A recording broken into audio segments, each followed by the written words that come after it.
Biarlah seluruh hidup kami adalah persembahan kami kepada Tuhan.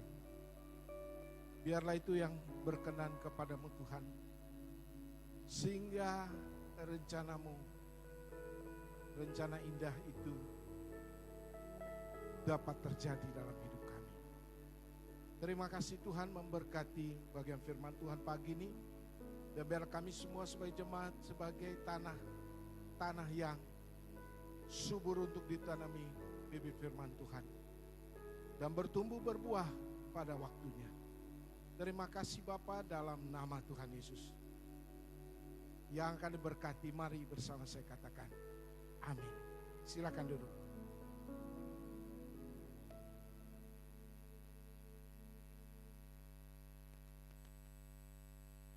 Shalom.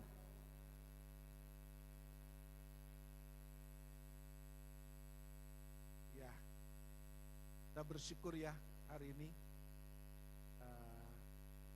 boleh hadir Bapak Ibu Saudara yang kekasih. Kita punya sikap dalam beribadah kepada Tuhan adalah satu sikap pribadi kita kepada Tuhan. Jadi kalau kita beribadah kepada Tuhan seperti kita membayar sesuatu, dan saya percaya Tuhan tahu apa yang kita lakukan.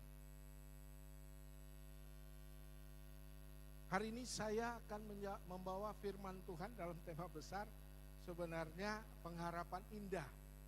Tapi perlu diketahui bahwa apa yang saya sampaikan dengan pengharapan yang indah, yang biasanya diambil oleh dalam Yeremia pasal 29 ayat 11 itu, tentang aku mengetahui rancangan apa yang ada padamu, ada padaku mengenai kamu, yaitu rancangan damai sejahtera, bukan rancangan kecelakaan, yaitu masa depan yang penuh harapan. Dan kalau kita mengingat khotbah yang lalu, itu berbicara kepada bangsa Israel yang dalam 6 raja itu pada akhirnya tahun 598 menjadi satu bangsa tawanan di Babel dan di Asyur. Disitulah Tuhan berkata bahwa aku tahu rancangan apa yang ada padamu, ada padaku mengenai kamu, bahwa bukan rancangan kecelakaan, tapi rancangan damai sejahtera yang memberikan kepadamu masa depan yang penuh harapan. Dalam konteks itu tidak berlaku bagi kita. Kita sudah ada di zaman anugerah. Tuhan punya rencana adalah kebaikan semata-mata. Tetapi marilah kita melihat rencana Tuhan yang spesifik. Bukan kepada hanya damai sejahtera dan masa depan yang penuh harapan. Kita tidak bisa mendefinisikan seperti apa janji Tuhan kepada kita. Apakah Tuhan memberkati kita dalam semua langkah hidup kita? Apakah Tuhan memberkati dalam setiap tingkah laku kita?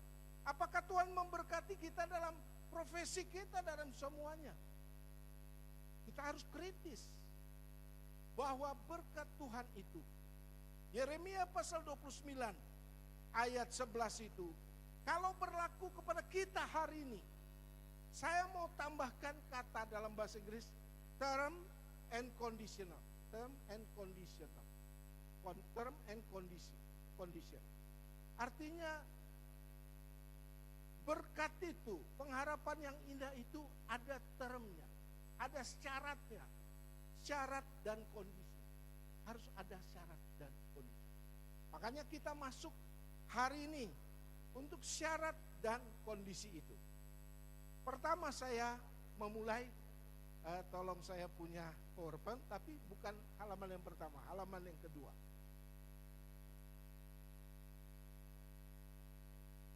Di sini intro, menyaksikan film TV Lone Ranger dan Zorro.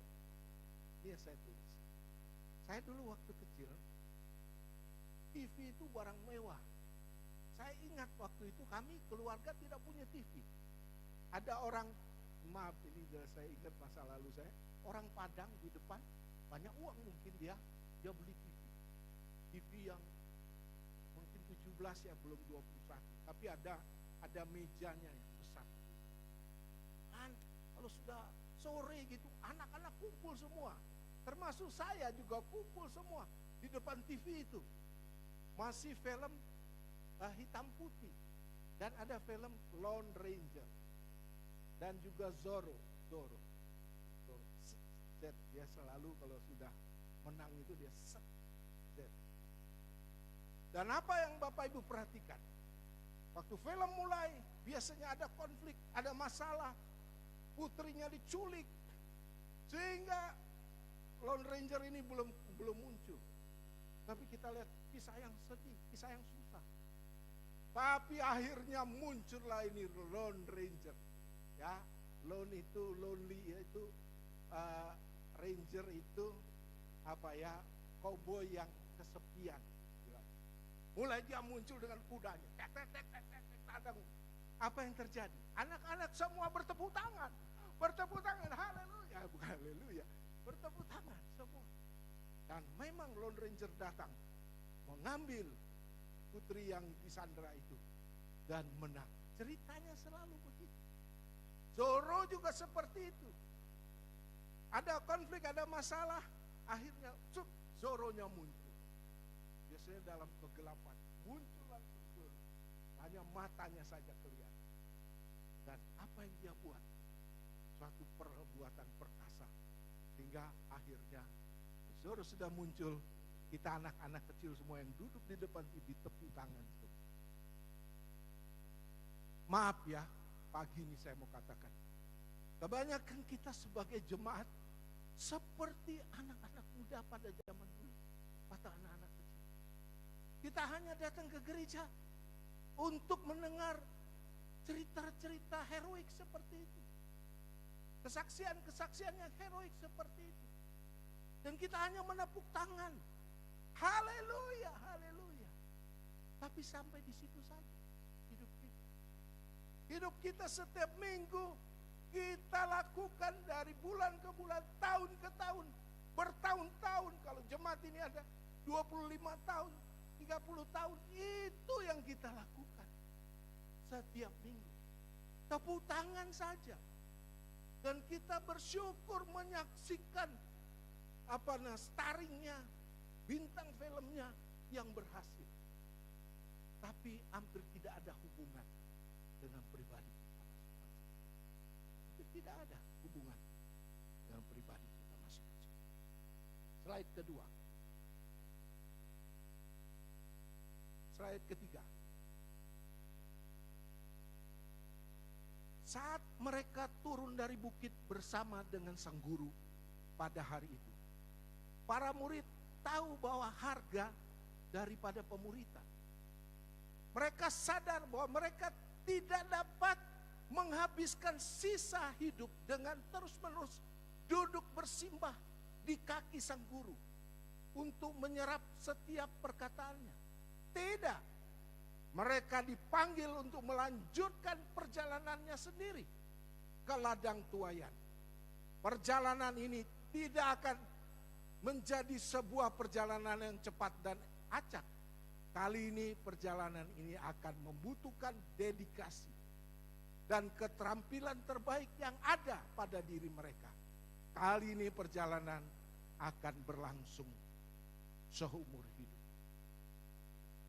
Murid-murid Yesus tidak bisa hanya menikmati Tuhannya, guru mereka yang ajaib itu, dengan khotbah-khotbah yang luar biasa, dengan perbuatan-perbuatan yang ajaib dan luar biasa. Ada waktunya mereka harus berubah, mereka harus mengambil sikap untuk menjadi pribadi yang melanjutkan apa yang dilakukan Yesus. Untuk bertanggung jawab dalam hidupnya, melanjutkan hidupnya. Karena Yesus mati di kayu salib, naik ke sorga. Dan inilah tugas mereka semua. Kalau saya ambil dari contoh ini, inilah tugas kita semua sebagai orang percaya. Kita tidak bisa jadi murid seumur hidup kita sampai kita dipanggil Tuhan.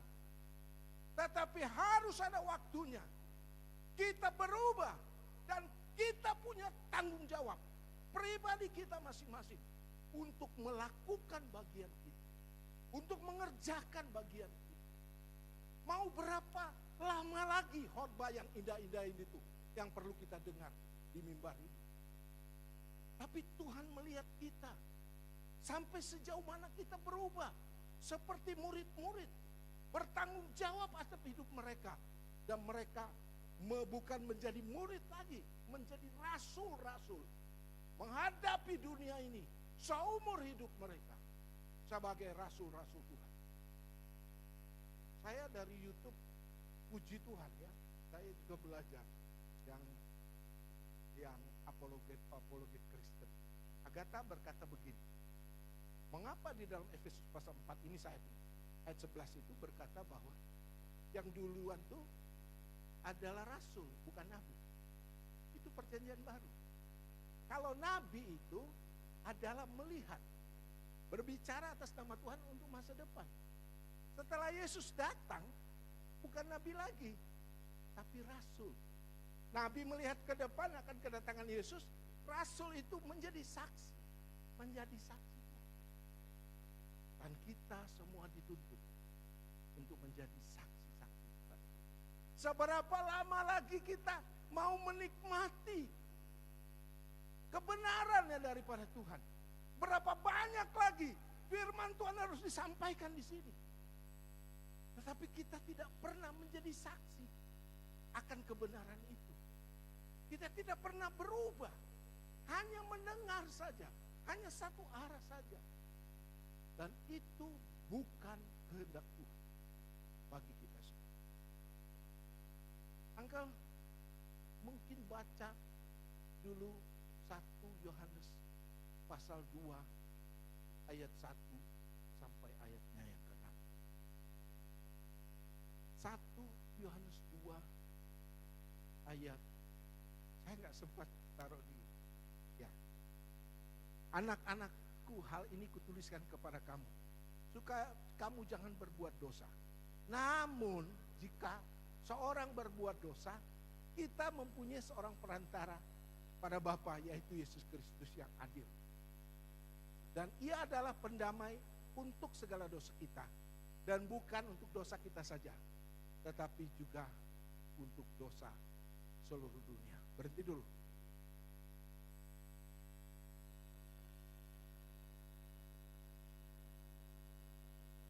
Tersirat dalam hidup kami ini, dalam hidup saya ya. Sebenarnya saya mendapat satu hikmat ya, dalam firman Tuhan ini. Kesalahan kita, kelemahan kita, kegagalan kita tidak akan merubah kasih setia Tuhan. Tidak akan merubah kasih yang abadi dari Tuhan. Selama kita masih hidup, walau di luar sana kita menipu, membunuh, berzina, selama kita masih hidup, ini definisinya, anugerah Tuhan masih benar. Yang penting kita kembali kepada Tuhan. Yang penting kita kembali kepada Tuhan. Kita datang kepada Dia. Anugerah itu. Inilah ayat 1 dan 2, 1 Yohanes pasal 2. Jadi nggak ada alasan untuk kita tidak, maaf ini firman Tuhan saya, menjadi saksi Tuhan. Nggak ada alasan. Sekalipun saudara merasa tidak layak, merasa berdosa, hari ini berhenti berdosa, dan hari ini saudara berubah. Bukan hanya jadi murid, tetapi harus menjadi saksi. Inilah yang menjadi bagian kita. Ayat 3. Yohanes pasal 1 Yohanes pasal 2. Dan inilah tandanya bahwa kita mengenal Allah, yaitu jika kita menuruti perintah-perintahnya. Ayat 4. Barang siapa berkata aku mengenal Dia, tetapi ia tidak menurut perintahnya, ia adalah seorang pendusta, di dalamnya tidak ada kebenaran. Masih ayat kelima. Tetapi barang siapa menurut firman-Nya, di dalam orang itu sungguh sudah sempurna kasih Allah. Dengan itulah kita ketahui bahwa kita ada di dalam Dia. Jadi tidak berhenti hanya menikmati anugerah Tuhan, Tidak berhenti hanya mendengar khotbah-khotbah yang bagus di telinga kita. Tetapi di sini jelas sudah, kita harus melakukan firman. Apa yang kita lakukan setelah keluar dari pintu itu? Apa kita melakukan firman Tuhan? Tidak. Kalau setiap minggu kita mendengarkan kebenaran ini, dan setiap minggu kita keluar dari pintu itu, dan kita tidak melakukan perintah Tuhan, apa gunanya pertemuan? Apa gunanya ibadah kita? Apa gunanya khotbah yang indah-indah itu? Mau 1.000 orang datang ke sini, atau kami suami istri saya sudah tidak ada pengaruh. Pak Ronald bilang, Bu Emi khotbah gila. Gila dalam arti luar biasa. Saya mengertinya luar biasa ya Pak. Tapi kalau kita tidak melakukan, sebagai jemaat kita tidak melakukan firman Tuhan, tidak ada gunanya. Tidak ada gunanya. Ini ayat yang paling berat, ayat 6. Barang siapa mengatakan bahwa ia ada di dalam Yesus, ada di dalam dia, ia wajib hidup sama seperti Kristus telah hidup. Ini tuntutan kita semua. Kalau kamu percaya kepada Yesus, kamu harus hidup seperti Yesus. Apakah orang di luar melihat Yesus di dalam dirimu? Ini bahasa saya. Apakah orang di luar yang belum selamat melihat Anda seperti Yesus? Bahasa saya itu bahasa puitis. Karena Tuhan menuntut kita melakukan kehendaknya. Bahkan di ayat ini dikatakan kita harus hidup seperti Yesus. Baru halaman pertamanya PowerPoint saya. Rancangan indah. Rupanya pendeta muda Raymond Baker. Inilah khotbah saya pagi. Ada 4 hal yang tidak bisa diambil dari hidup saudara. Ada 4 hal yang tidak bisa dicuri orang dalam hidup saudara. Ada 4 hal yang hanya milik kita dan orang lain mungkin tidak punya hal ini.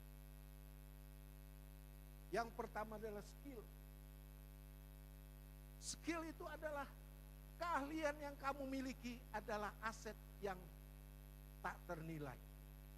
Mindset, cara berpikir.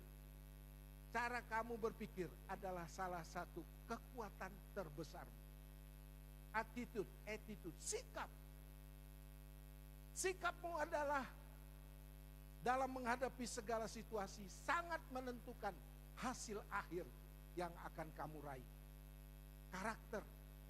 Karakter yang kamu bangun dari waktu ke waktu adalah identitasmu yang sebenarnya. Kita akan membahas 1, 2, 3, 4. Mari kita belajar jemaat Tuhan. Jadi pertumbuhan kita, menjadi saksi kita ada ukurannya. Kita bisa semua dilihat sampai sejauh mana perkembangan kita, sampai sejauh mana skill kita, sampai sejauh mindset kita, sampai sejauh mana sikap attitude kita, sampai sejauh mana karakter kita sebagai orang yang mengenal Yesus. Artinya yang keempat, gambar yang keempat, skill. Keahlian yang kamu miliki adalah aset yang tak ternilai. Skill kita itu sesuatu yang tak ternilai dalam hidup. Saya baru mendapat ayat. Boleh Uncle buka. Keluaran 36 ayatnya yang kedua. Keluaran 36 ayatnya. Lalu Musa memanggil Bezaleel dan Aholiab dan setiap orang yang ahli, yang dalam hatinya telah ditanam Tuhan keahlian. Setiap orang yang bergerak hatinya untuk datang melakukan pekerjaan. Ini cerita apa? Musa sudah membawa satu bangsa yang besar ini di hadapan Tuhan. Dan Tuhan sudah memberi dia 10 hukum dasar kita. Sudah turun dari Gunung Sinai. Mereka terus melanjutkan perjalanan. Satu hari Tuhan buatlah bagiku satu kemah suci untuk menempatkan tabut Tuhan. Di mana 2 loh batu itu, 10 hukum Tuhan itu ditaruh. Dan apa yang terjadi? Baru saya mengerti. Tuhan meminta, katakan kepada bangsa itu, siapa yang mau menyerahkan emas mereka, perak mereka. Banyak yang menyerahkan emas, perak semua. Dan ada 2 bagian orang. Yang pertama wanita-wanita yang menenun daun-daun itu. Bulu-bulu dari bulu domba, dari kain apa. Mereka menenun tenda yang besar. Dan yang kedua ini dia. Tadi Keluaran 36 ayat 2. Itu ada Besaleel dan Aholiab. Ini punya keahlian membangun. Punya keahlian arsitek kalau mungkin sekarang hari ini. Punya kemampuan arsitek. Dan apa? Yang di dalam hatinya telah ditanam Tuhan. Dari sini saya belajar bahwa setiap kita Tuhan sudah menanam keahlian-keahlian dalam hidup. Saya percaya itu. Saya ini percaya hari ini bahwa saya diberi keahlian mengajar. Efesus pasal 4 ayat 11. Rasul, nabi, penginjil, gembala, pengajar. Ibu Emi diberikan keahlian apa? Penggembalaan, gembala. Rasul, nabi, penginjil, gembala. Ya gembala. Saya ikut juga jadi gembala. Dia juga di dalam pengembalaannya ada pengajaran. Saya percaya setiap saudara Tuhan sudah menanamkan sesuatu. Ini skill. Tuhan sudah menanamkan sesuatu dalam diri kita. Matius 25 ayat 15 sampai 30. Matius pasal 25.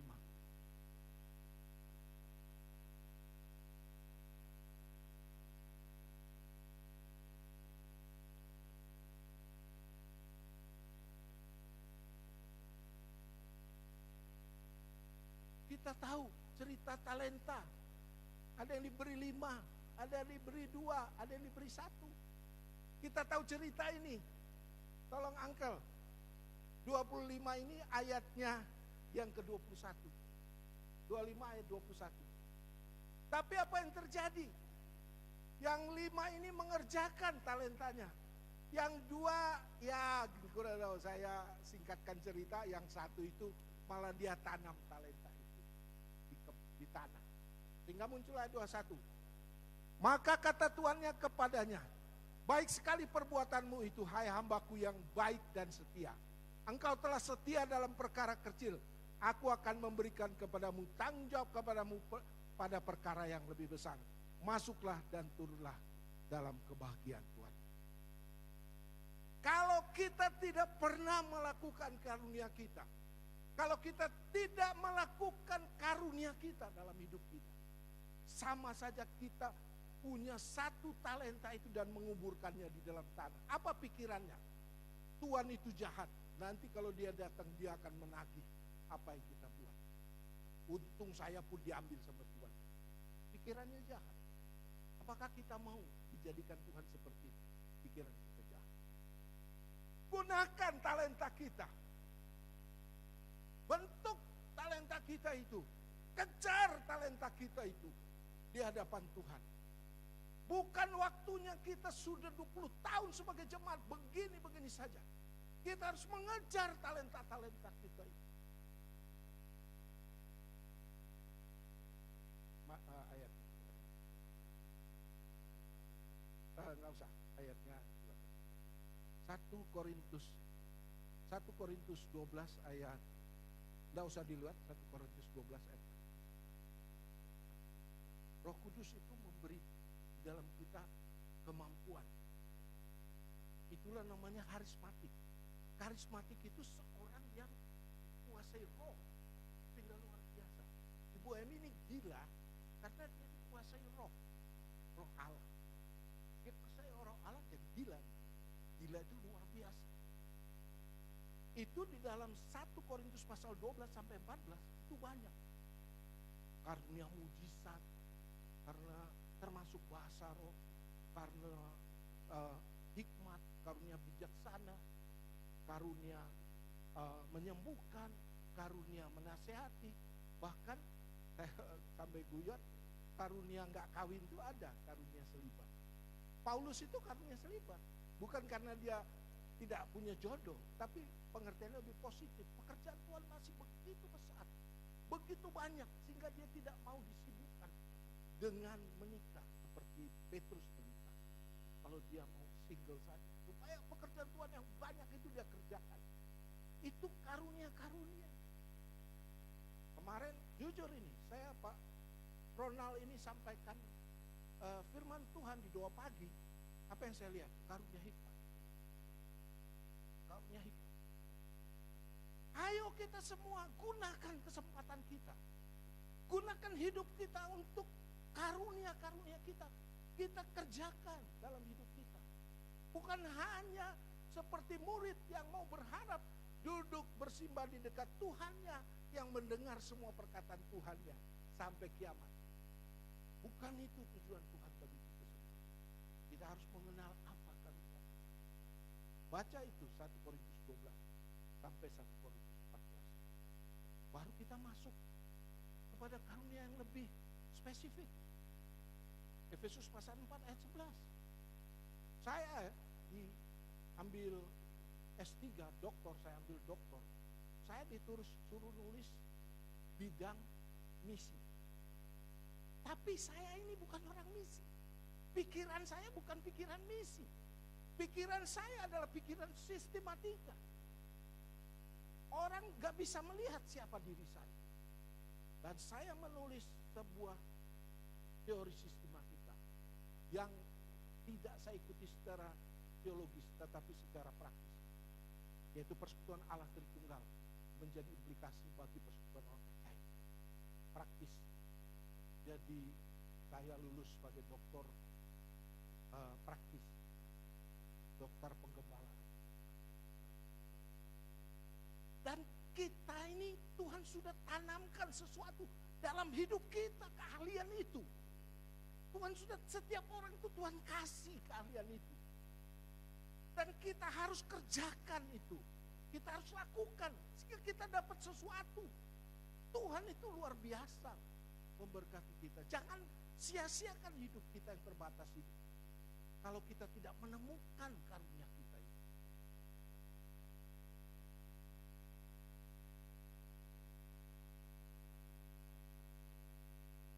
Maju, tanggal. Setelah skill mindset.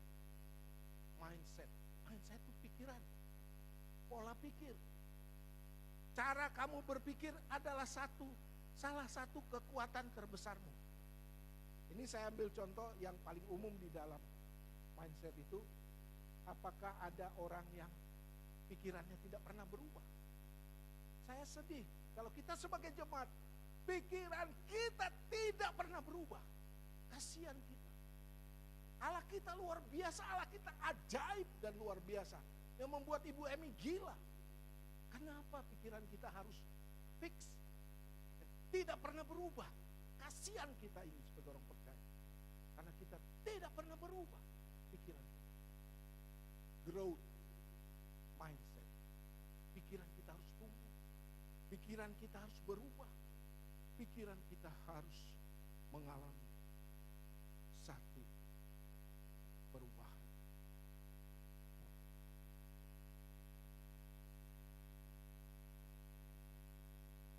Maaf, saya harus baca referensi ini di belakang.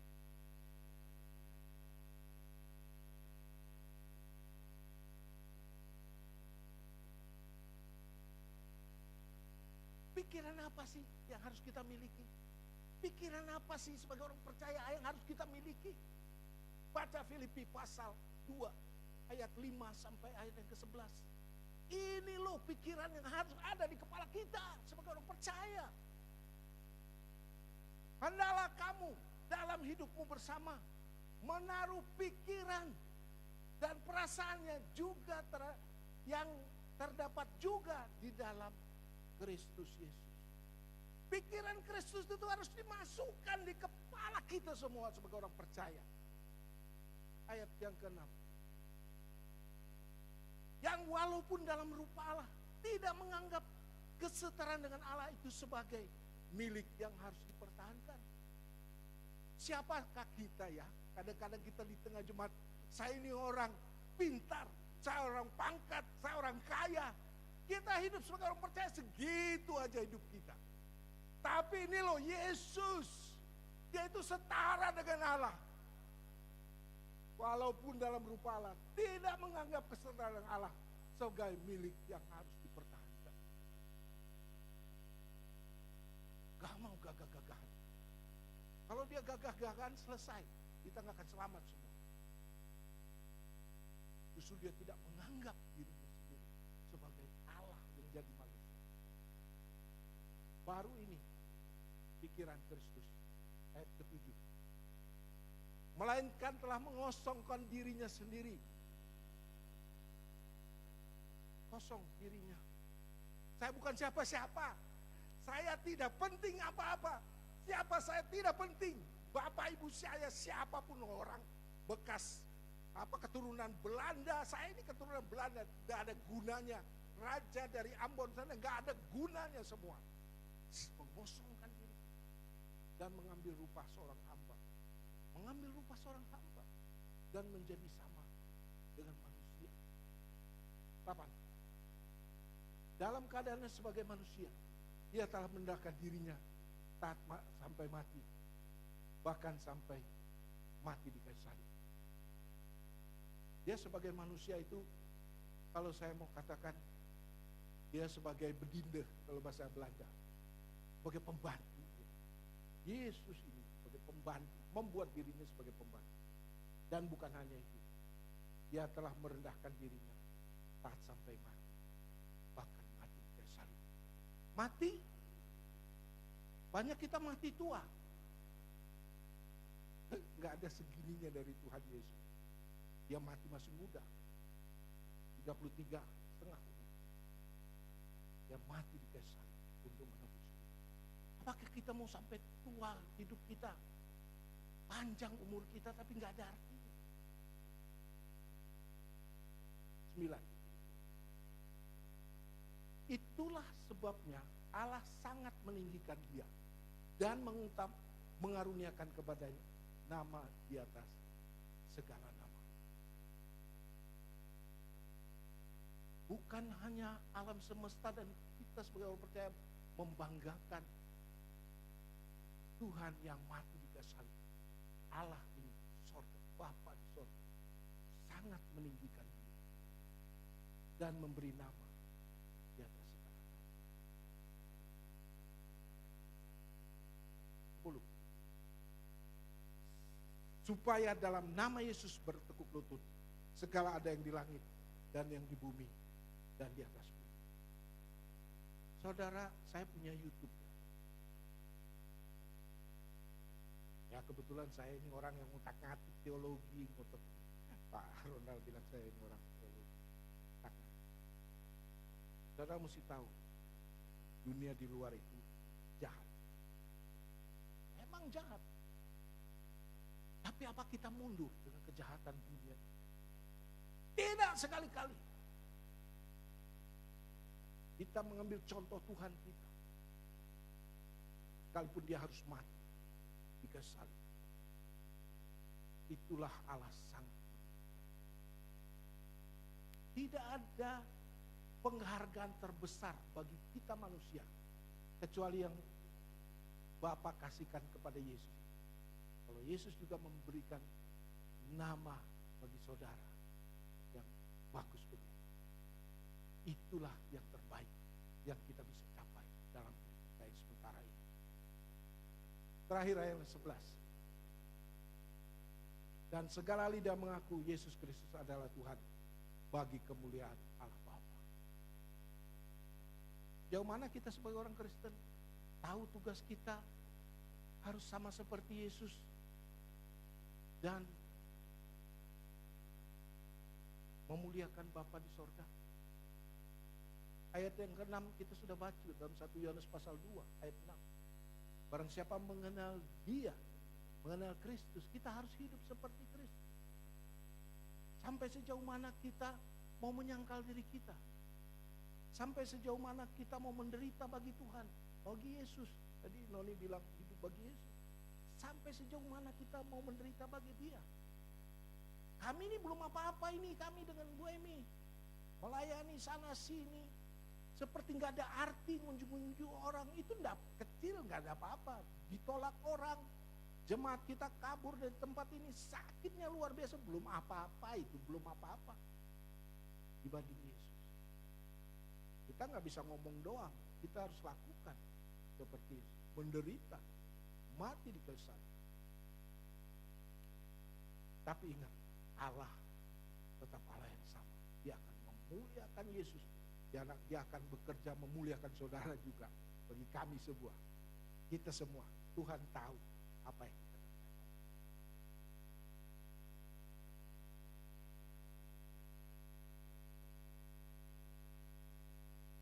Iya, panggilan kita, kalau kita sudah ada mindset Filipi pasal 2 ayatnya yang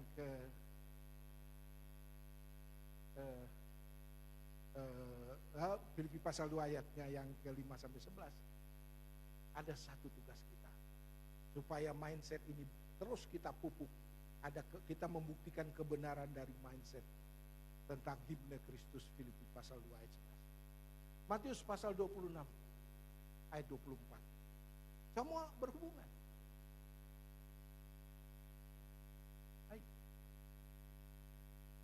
Salah ya. Engkau bisa cari menyangkal diri mengikut aku. Saya pun lupa ayatnya.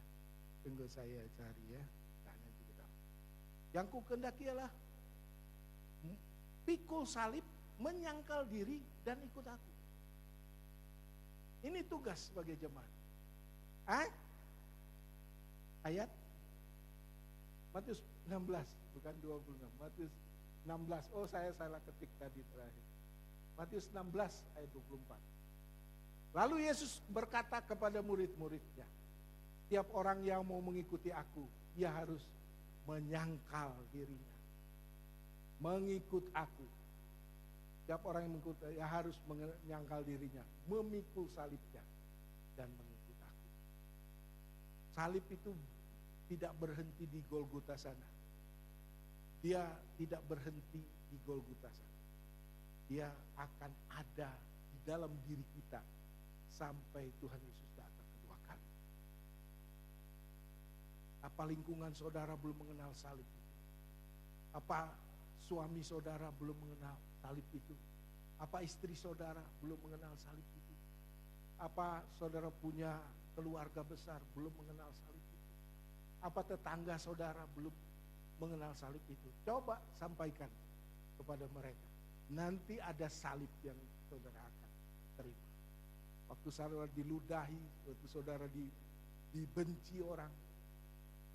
Betul kata Yesus, setiap orang yang mau mengikut aku, dia harus menyangkal dirinya, memikul salibnya, dan mengikut aku. Tuhan ada di sana. Pada waktu saudara dibenci orang, pada waktu saudara diludahi orang, dicelakakan orang. Saya bilang dunia itu jahat, mungkin membunuh orang percaya. Saya kasih tahu aja. Tapi apakah kita mau berhenti? Tidak, itu jalan kita, itu nasib kita itu. Kita harus jadi seperti Yesus. Tidak ada pilihan lain. Ini khotbah, ya khotbah. Ya, maju angka mindset terus attitude ya. Attitude, sikap dalam menghadapi segala sesuatu sangat menentukan hasil akhir yang kamu raih. Di sini dikatakan altitude itu is a little thing that makes a big difference. Perkara kecil yang membuat perubahan yang luar biasa.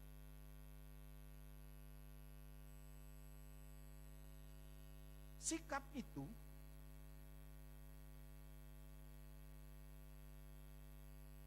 maaf saya baca dari sini. Sikap ya, attitude itu sikap terhadap objek tertentu, ini objeknya Tuhan, seringkali disertai dengan tindakan. Ya.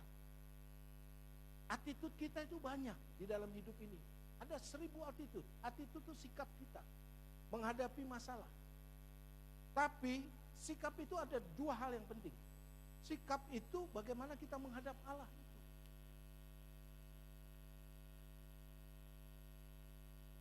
Yang kedua, Abu Ahmadi mengatakan kesadaran individu yang menentukan perbuatan nyata yang akan terjadi. Jadi sikap ini kalau saya bilang, ya sikap kita terhadap sesama itu penting. Sikap kita menghadapi masalah itu penting. Tapi yang terpenting, saya nggak mau lari kemana-mana, saya bawa intinya. Sikap kita kepada Tuhan. Sikap kita yang kepada Tuhan itu pertama adalah kita memuliakan Allah dalam hidup kita. Kita memuliakan Dia dalam hidup kita.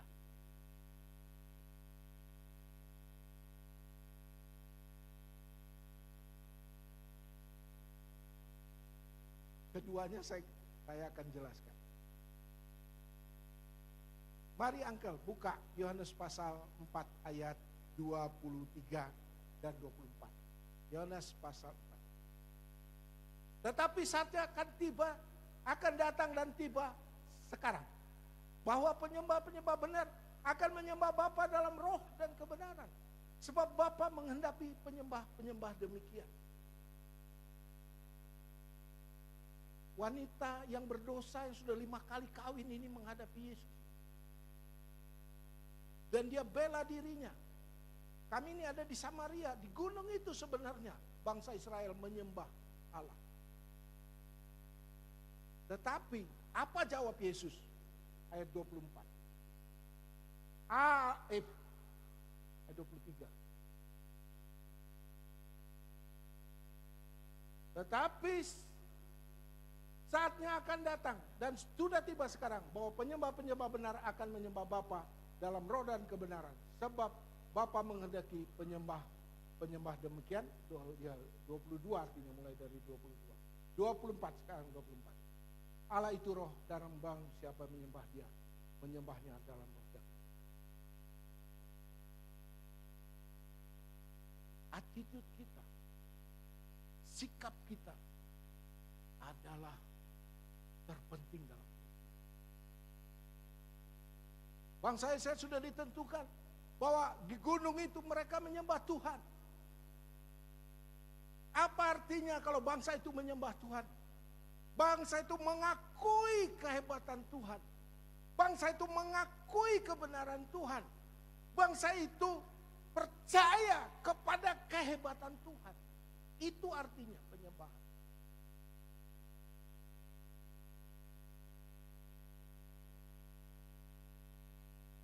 Dan pada waktu kita menyembah Tuhan dengan pengertian yang luar biasa itu,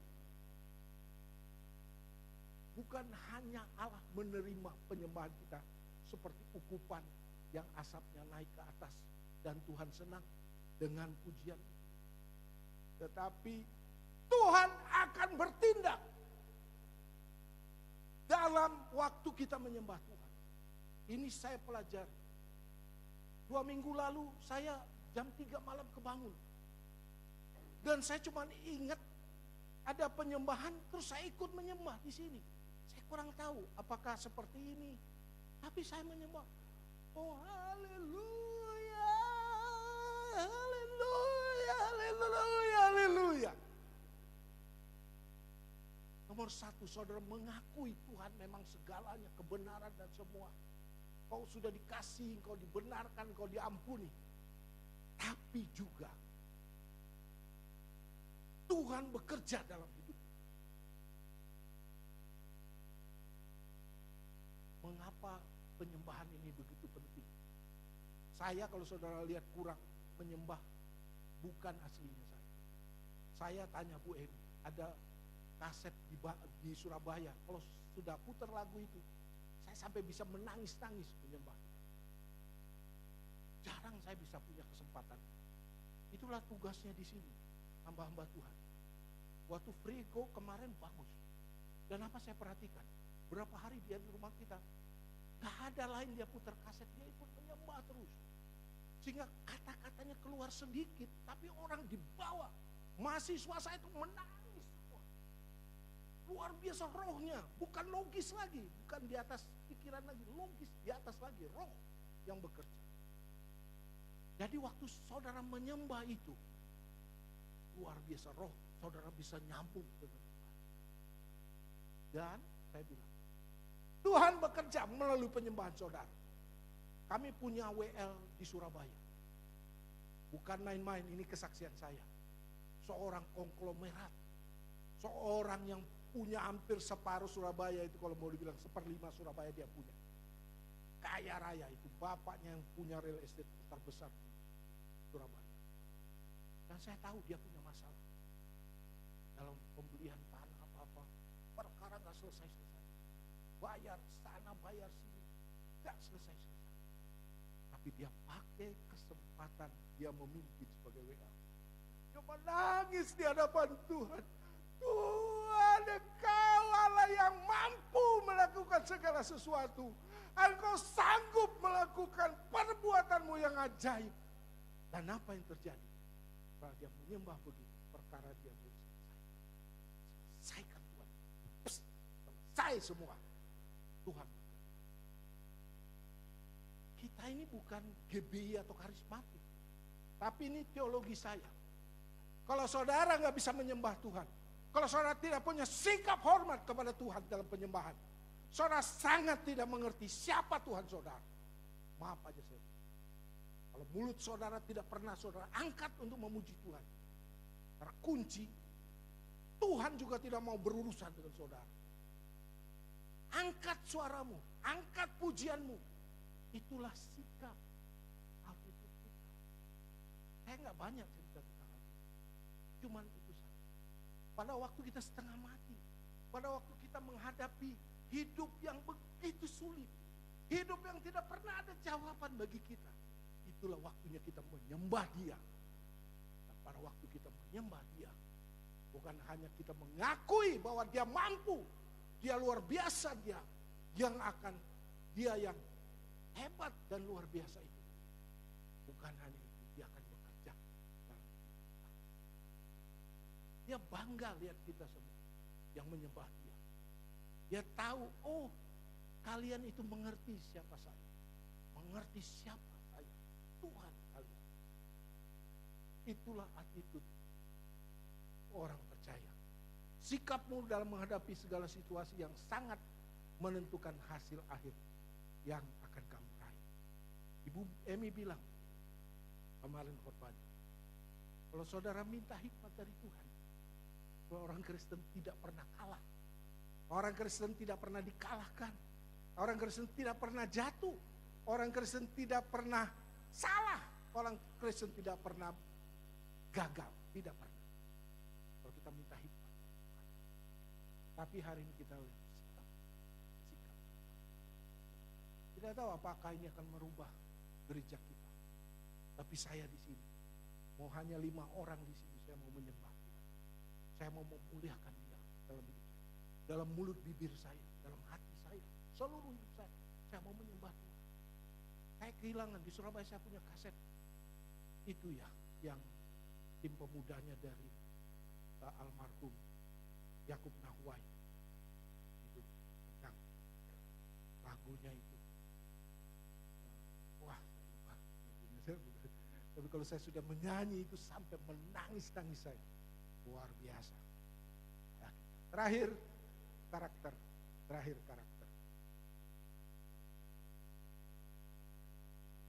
Karakter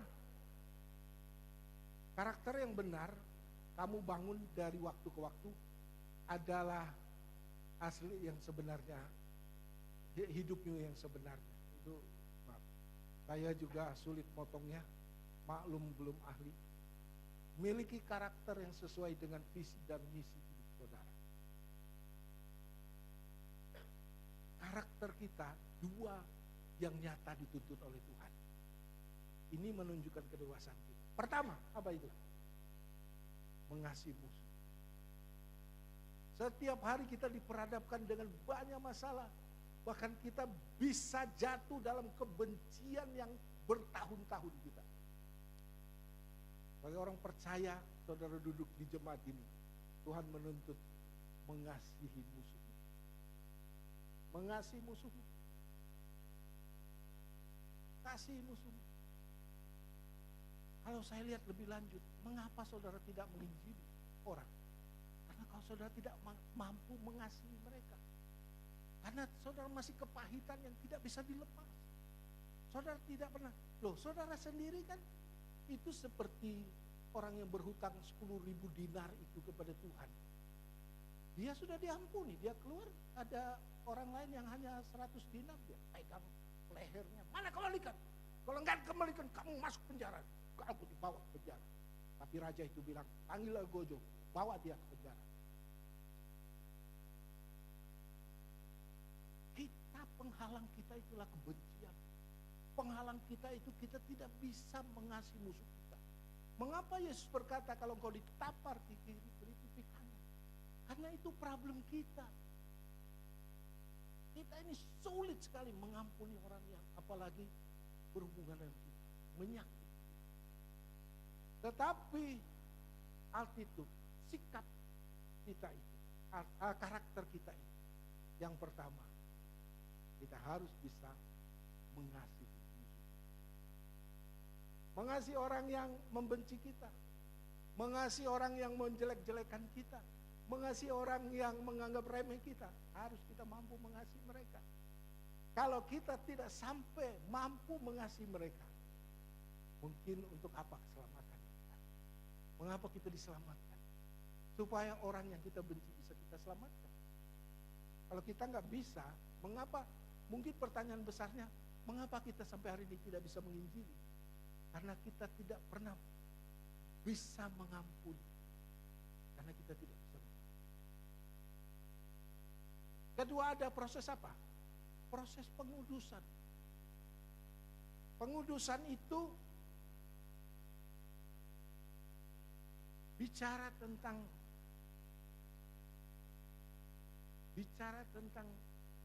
pengudusan itu bicara tentang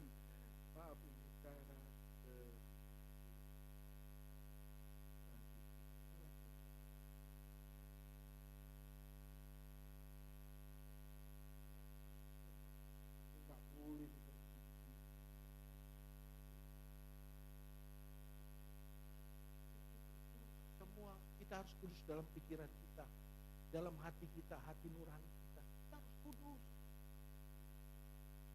Jangan berpikir, Bu Emi terus terang ini dosa saya. Kalau nyupir mobil itu, kalau orang sudah sembarangan dari kirinya nyabet itu, saya sudah emosi benar. Kita harus kudus, hati kita harus kudus. Hati nurani kita ini harus kudus, dikeluarkan semua yang dosa-dosa itu. Yang jahat-jahat itu kita pengudusan. Pengudusan yang berlangsung seumur hidup kita. Karakter kita harus punya, Galatia pasal 5 ayat 22 sampai 23. Kasih, sukacita, damai sejahtera, kebaikan, kemurahan, penguasaan diri, dan lain-lain. Ada 9. Kolose pasal 13 ayat 5 sampai 10. Tolong akal. Kalau Galatia sudah oke. Kolose 3 ayat 5 sampai 10. Karena itu matikan di dalam dirimu segala sesuatu yang duniawi, yaitu percabulan, kenajisan, hawa, nafsu jahat, juga keserakahan yang sama dengan penyembahan berhala. Ayat yang keempat, ke-6, semua itu mendatangkan murka Allah.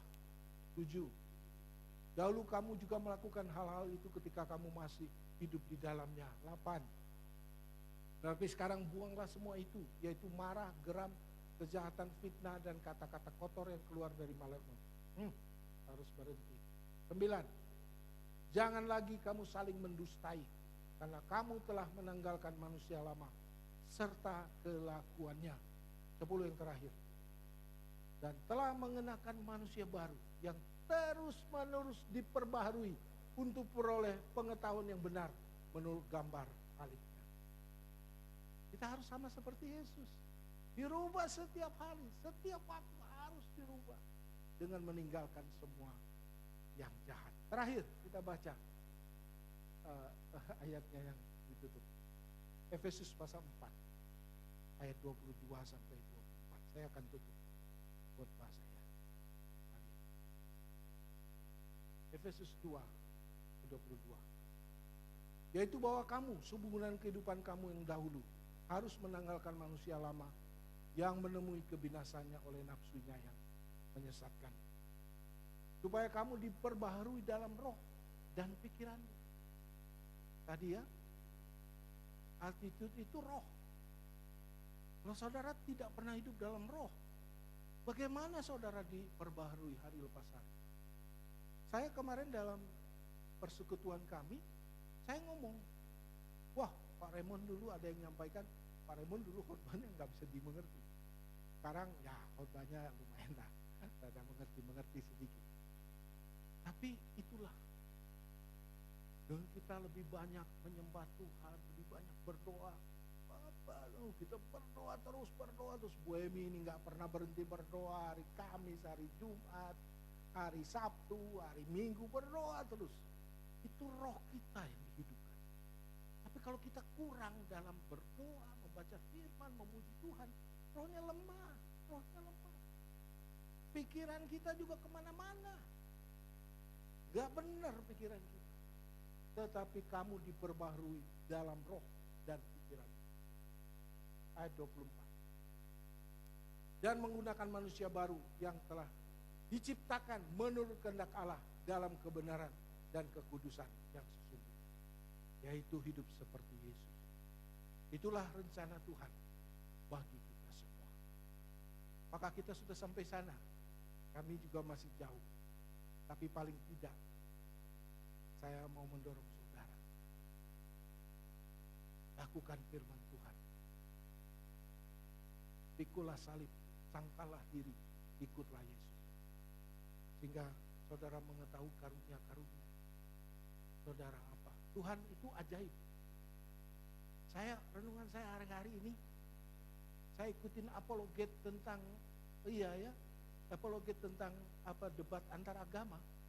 Tidak bisa. Karena Alkitab ini ajaib. Gak bisa setara sama agama apapun. Gak bisa. Karena ini ajaib. Tuhan sendiri loh yang berbicara. Ajaib.